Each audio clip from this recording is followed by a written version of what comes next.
Olá, irmãos, a graça e a paz do Senhor Jesus, tudo bem com vocês?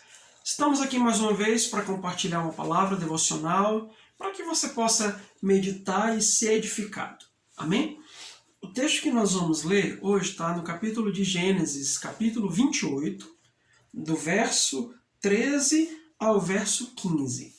Diz assim: Ao lado dele estava o Senhor que lhe disse: Eu sou o Senhor, o Deus de seu pai Abraão, o Deus de Isaque, darei a você e a seus descendentes a terra na qual você está deitado. Seus descendentes serão como o pó da terra e se espalharão para o oeste, para o leste, para o norte e para o sul.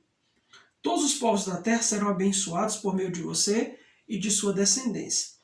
Estou com você e cuidarei de você aonde quer que vá, e eu o trarei de volta a esta terra. Não o deixarei enquanto não fizer o que lhe prometi. Amém? Amados, esse texto eu já havia compartilhado anteriormente, o trecho seguinte, que começa no versículo de número 20, que é a aliança que Deus fez com Jacó. Mas hoje eu quero me deter em um aspecto interessante que eu costumo chamar de a marca do clã de Abraão. Se existe algo que marca, é claro que existem muitas características muito visíveis no clã de Abraão, nos homens desse clã, mas se existe uma marca interessante que nós conseguimos enxergar em Abraão, em Isaque, em Jacó e em José, essa é a marca da prosperidade. Mas não simplesmente a prosperidade como nós temos ouvido por aí. Hoje nós temos uma concepção extremamente reducionista a respeito do que a prosperidade significa. Falar de prosperidade, geralmente, para muitas pessoas, é sinônimo de falar de dinheiro, de riqueza, de muitos bens, de aquisições. E, biblicamente, isso não é verdade. A prosperidade é um conceito muito mais amplo, muito mais profundo do que apenas algo atrelado ao dinheiro, do que apenas uma aquisição monetária. E Deus estabelece esse princípio, essa marca sobre a vida de Abraão, sobre a vida de Isaque, de Jacó, de José, de todos os seus descendentes. E quando nós olhamos para o que ela significa, nós começamos a ter um desejo mais profundo de ser prósperos, de acordo com o princípio divino a respeito da prosperidade. Lá em Gênesis capítulo 12, em Gênesis capítulo 26 e aqui em Gênesis 28, eu estou dizendo esses capítulos, mas em muitos outros textos nós enxergamos a voz de Deus ressoando para esses homens, falando exatamente isso que nós acabamos de ler. Falando para eles: eu os estou habilitando a ser prósperos. Ou seja, Deus estava colocando sobre a família, sobre o sistema familiar de Abraão, essa habilitação, essa liberação para prosperar. E aí eu quero falar para vocês sobre prosperidade em basicamente 5 aspectos. E aí eu quero ser bem resumido sobre esses aspectos, mas a ideia é para que eu possa fermentar no seu coração esse desejo de ser próspero nos moldes bíblicos e não somente no que diz respeito a aumentar a sua conta bancária. Amém? O primeiro ponto de ser próspero é ter paz e segurança. Ou seja, quando Deus libera prosperidade sobre as nossas vidas, uma das expressões da prosperidade é a paz no nosso coração e a segurança que nós sentimos diante das situações da vida e das circunstâncias.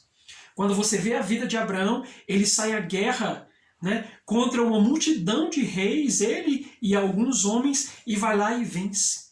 Isaque foi ameaçado pela galera lá de Gerar, e ainda assim ele permaneceu firme porque o Senhor estava com ele.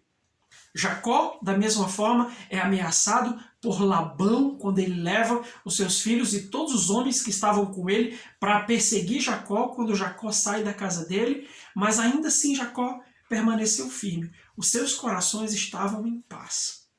Então, amados, uma das expressões da prosperidade sobre as nossas vidas é quando nós temos paz.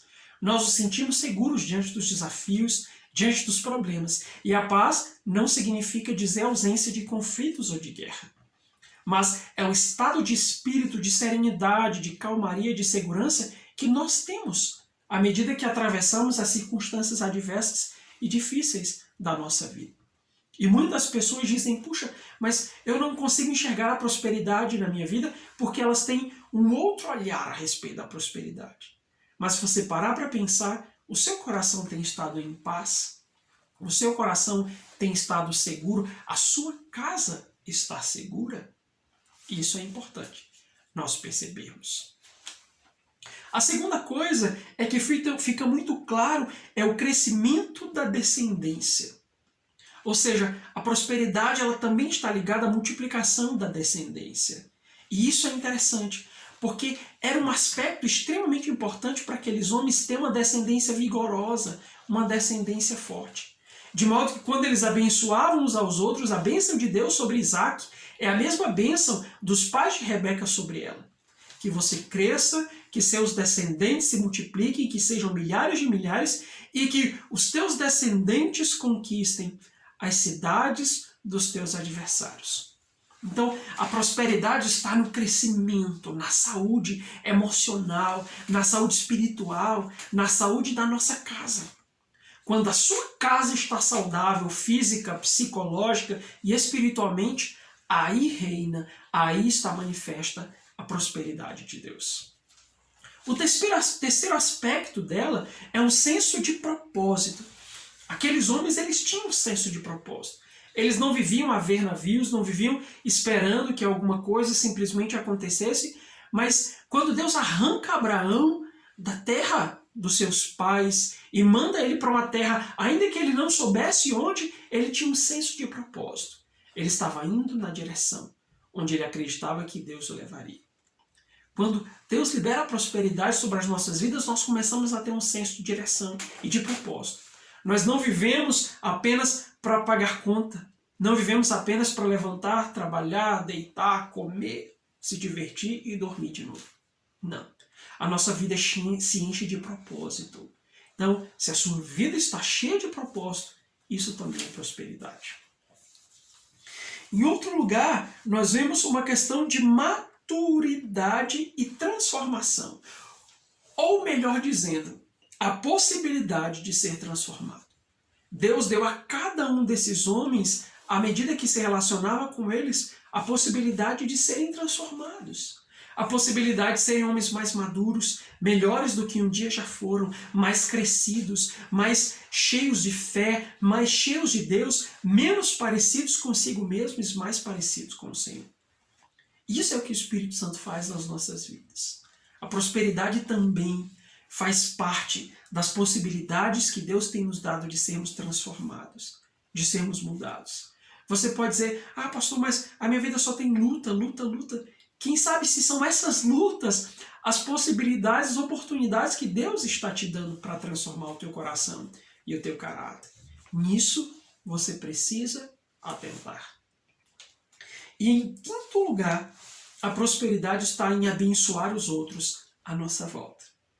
Isso é muito visível quando Abraão faz uma aliança com Abimeleque, Isaac faz uma aliança com Abimeleque, Jacó faz uma aliança com seu sogro Labão, porque todos esses homens eles tinham outro interesse, eles percebiam, o Deus de Jacó, o Deus de Abraão, o Deus de Isaac está com eles, então eles crescem, eles prosperam, nós somos abençoados.